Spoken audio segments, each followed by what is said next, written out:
Assalamualaikum warahmatullahi wabarakatuh. Bismillahirrahmanirrahim. Alhamdulillahi wa kafa, wassalatu wassalamu ala sayyidina Muhammadinil Mustafa wa ala alihi wa sahbihi ahli sidqi wa tuqa, amma ba'd. Hadratul muhtaramin, para kiai, para alim, para sepuh bin sepuh, para ustadz, para santri, hadirin wal hadirat, jamaah haji yang dimuliakan oleh Allah Subhanahu wa taala, duyufur rahman, tamu-tamu Allah Subhanahu wa taala. Kali ini saya akan membahas tentang keutamaan orang tawaf, fadilahnya orang tawaf. Dalam kitab Ihya Ulumuddin, Imam Al-Ghazali rahimahullah menukil sebuah hadis dari Ibnu Abbas radhiyallahu anhuma anin Nabi sallallahu alaihi wasallam annahu qala, Rasulullah sallallahu alaihi wasallam dawuh, yanzilu ala hadzal baiti fi kulli yaumin mi'atun wa ishruna rahmatan. Setiap hari di Baitullah, di Ka'bah ini akan turun 120 rahmat dan kasih sayang Allah. Situna lit-ta'ifin, 60 kasih sayang akan dikasihkan, dilobelkan kepada orang-orang yang tawaf. Wa arba'una lil musallin, 40 kasih sayang, 40 rahmat akan dicurahkan kepada orang-orang yang salat, yang berada di Baitullahil Haram. Wa ishruna lin nazirin, sedangkan 20 rahmat, 20 kasih sayang diperuntukkan orang-orang yang bisa melihat Ka'bah. Akhrajahul Baihaqi fi Syu'ab. Imam Baihaqi meriwayatkan hadis ini di dalam kitab Syu'abul Iman.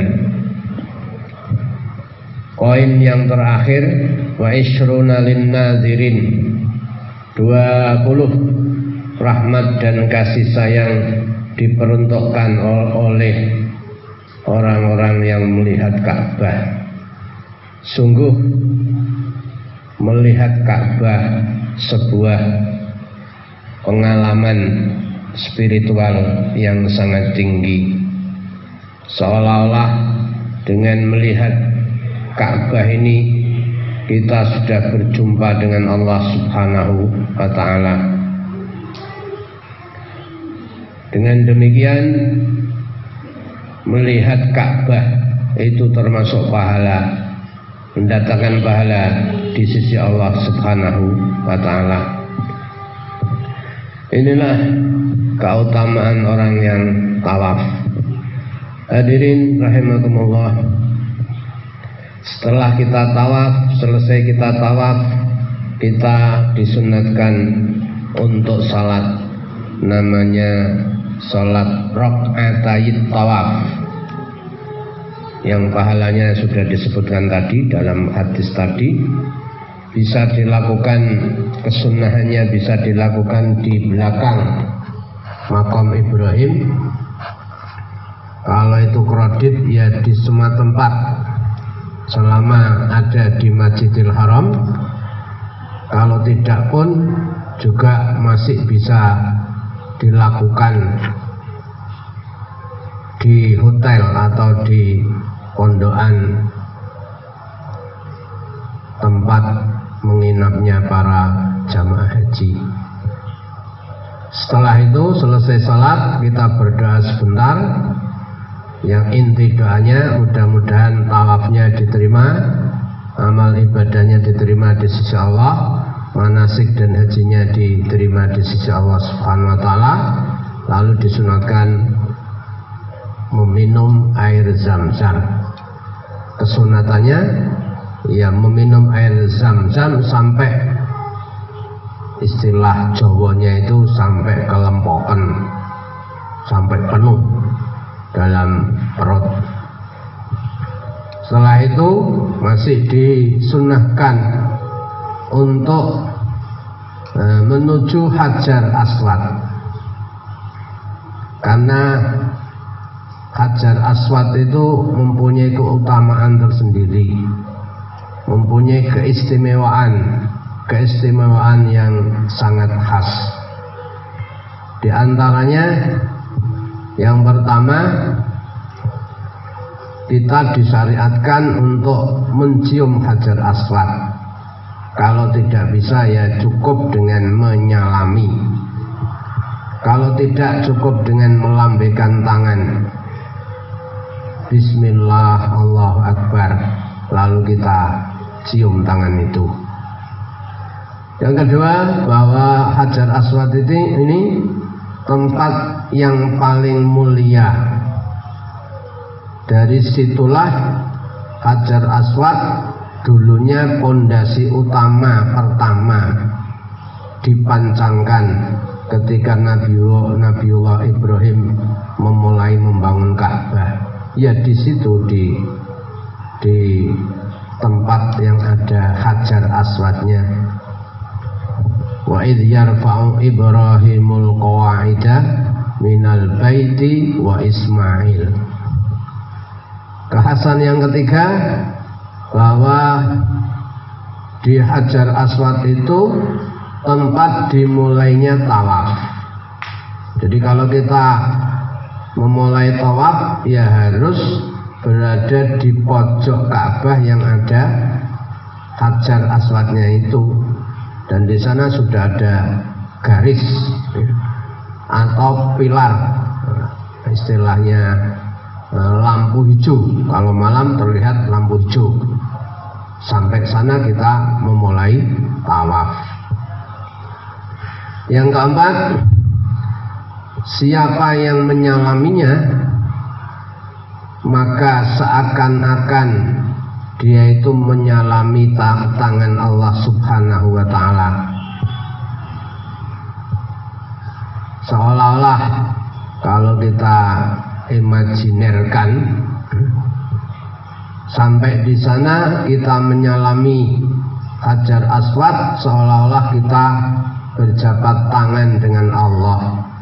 Di sana ada komitmen, ada biat, kita berjanji untuk melaksanakan apa yang diperintahkannya. Kita berjanji untuk menjadi Muslim yang taat, Muslim yang baik di sisi Allah dan di sisi masyarakat secara umum. Yang kelima,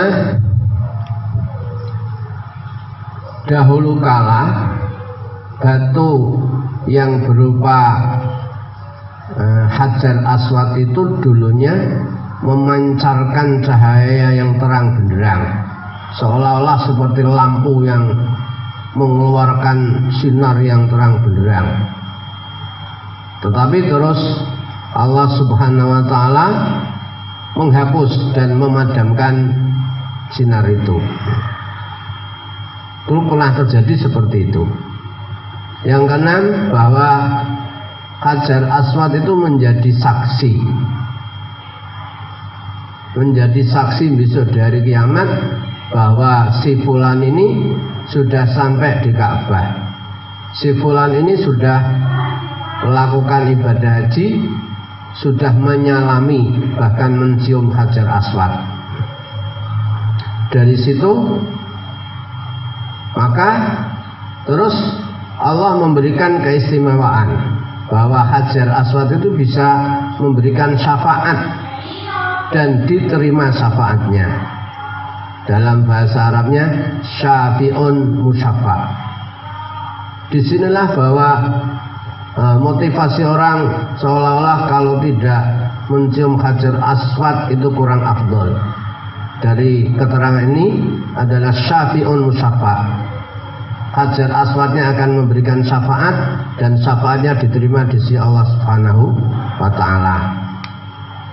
Yang terakhir, Bapak Ibu rahimakumullah, bahwa al-hajaru yaminullah fil ardi.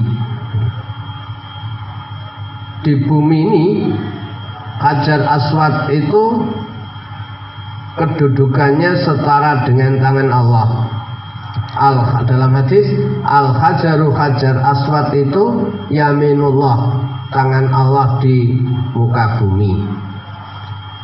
Hadirin rahimakumullah, sehingga ada catatan karena dari keterangan ini penjelasannya begitu menarik, memotivasi untuk berbondong-bondong mengejar afdoliyahnya mencium hajar aswad.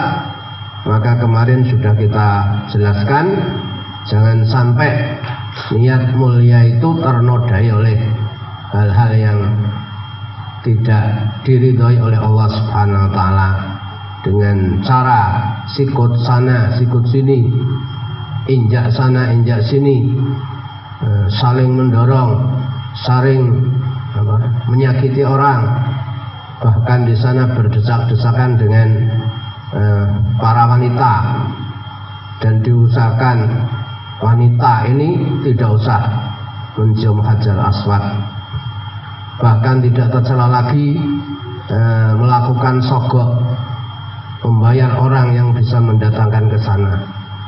Ini perbuatan-perbuatan yang mencederai kemuliaan ibadah kita, dan itu haram dalam agama. Demikian penjelasan singkat, mudah-mudahan bermanfaat. Hadanallahu ayyakum lima yuhibbu wa yarda. Wassalamualaikum warahmatullahi wabarakatuh.